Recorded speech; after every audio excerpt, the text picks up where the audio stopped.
Though today seems to just be a day of everything coming out, lots of stories going around, PlayStation financials crumbling, Microsoft looking going to VR. That video is coming tomorrow.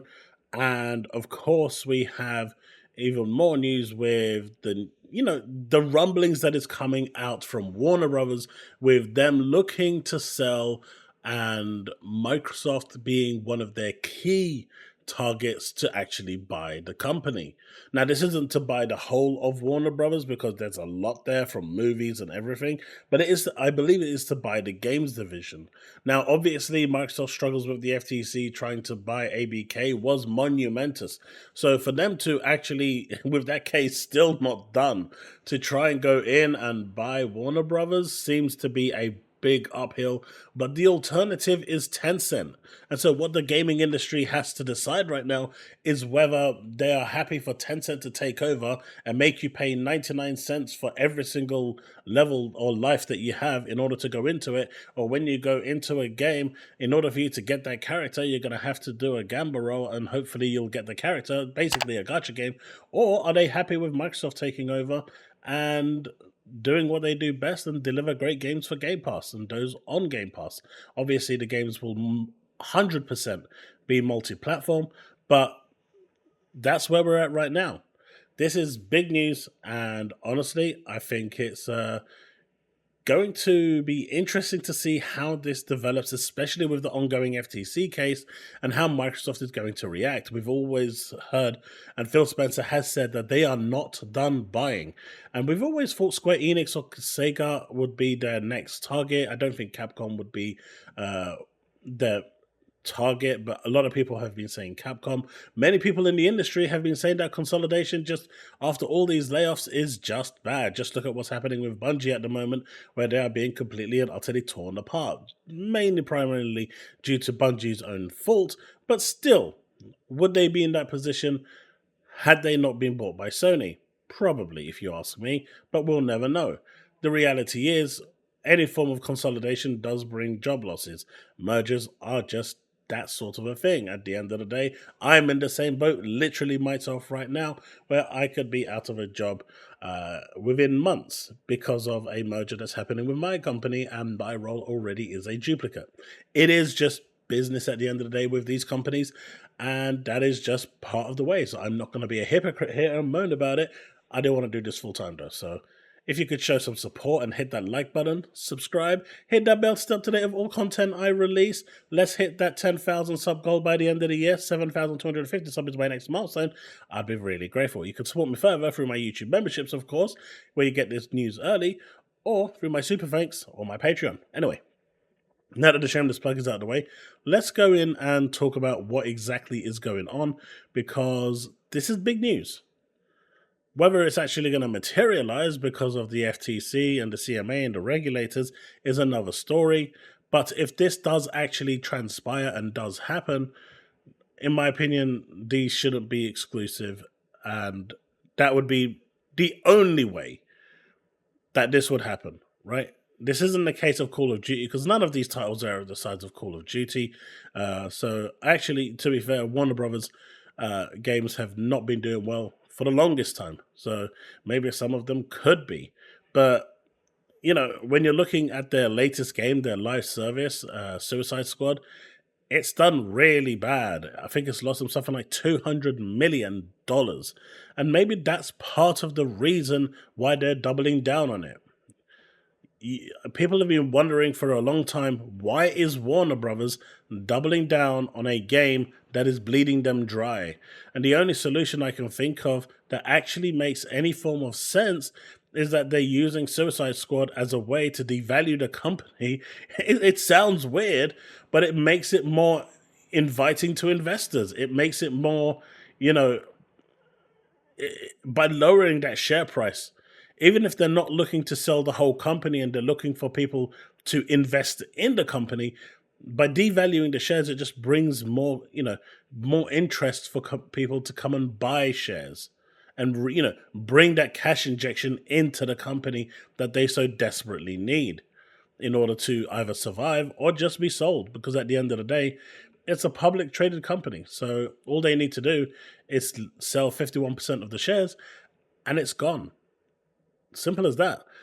Or, if Microsoft moved in and bought 30% of the shares, if someone else has 21% of the shares and they've got a good relationship going, it's all but done, really, right? There's nothing really there to stop them. But if we're looking at this over here, Mustafa is saying, and it doesn't look like he's got a lot of followers, but people follow him. But he's saying, urgent, according to reliable sources, the owners of Warner Brothers are currently studying options to sell it. Now, Warner Brothers have been trying to sell this since the beginning of the year. I think pretty much since the FTC, case started, right, with ABK versus Microsoft. In fact, if you looked at the documents that were actually revealed at the court case, Warner Brothers was one of the ones that Microsoft was eyeing at the time, and Warner Brothers now has their keen eye on Microsoft as one of their possible targets for the acquisition. The most important bidders for its acquisition are Tencent and Microsoft. Should we say the deal is close for Microsoft? Now, obviously, I've seen my friend K118 here. You're full of shite, clout chasing. I mean, at least get the naming convention right? But this is if we look at this in this fashion like this, right? There is a lot of games here. And I know we've gone off thing, but you've got Portkey Games, Monolith, Rocksteady, North Realm, Mortal Kombat, Avalanche, T Games, Games Boston, Games New York, Games Montreal, Games San Diego, Games San Francisco. There's a lot here. And obviously the big drivers here are Harry Potter, Mortal Kombat, DC, and, you've got all of these franchises here as well. But these are going to have lots and lots of copyrights. So this is going to be a minefield to go through. But Game of Thrones is like another one. But, reviving the Fear franchise would be really damn cool.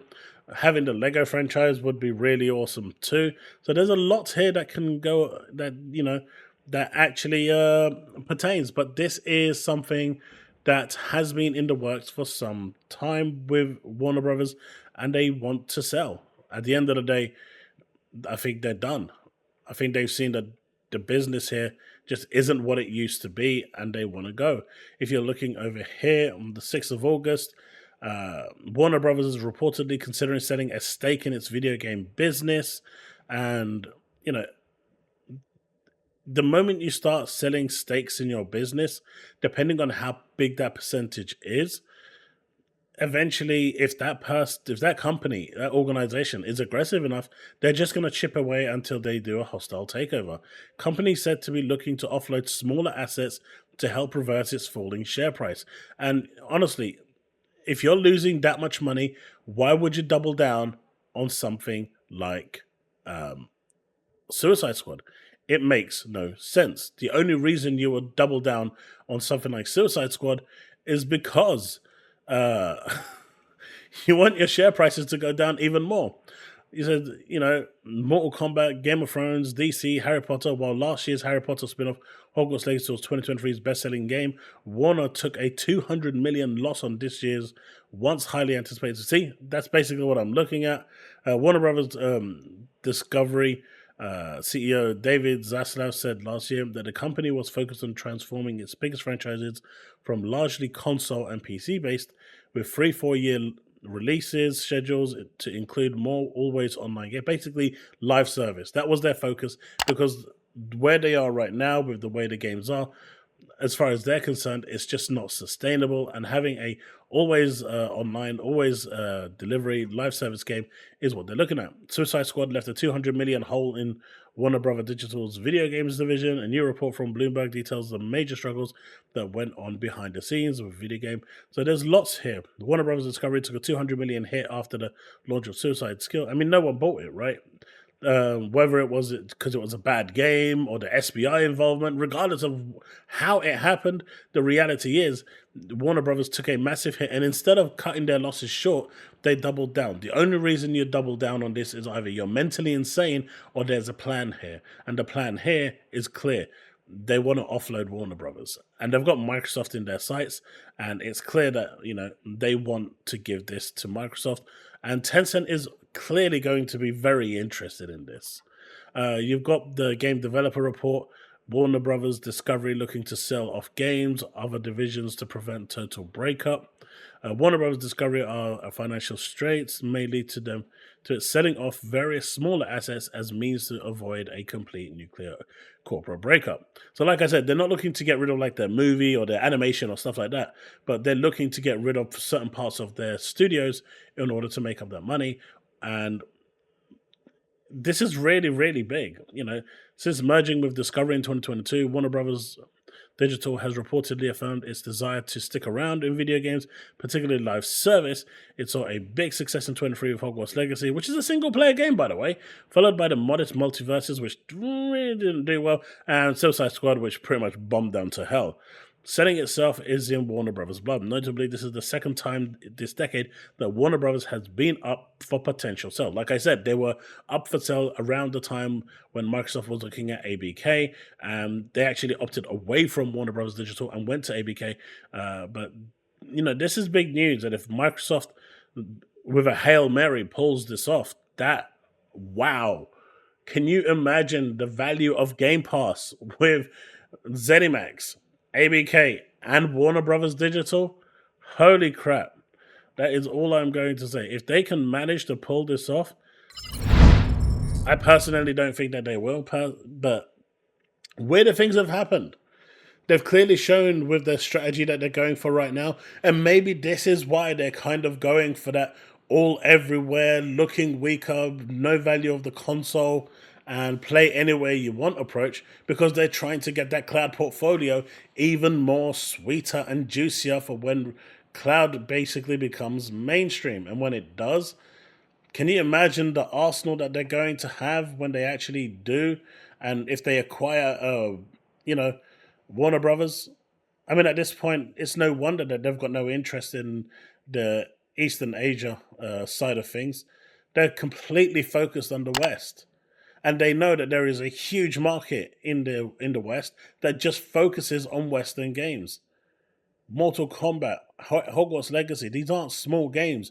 DC games are not small games. These are games that will attract big customers. And if you're turning around and telling them for £20 a month, you're going to be able to play all of this day one on your console, day and date, that's a deal that most probably won't be able to turn their backs away.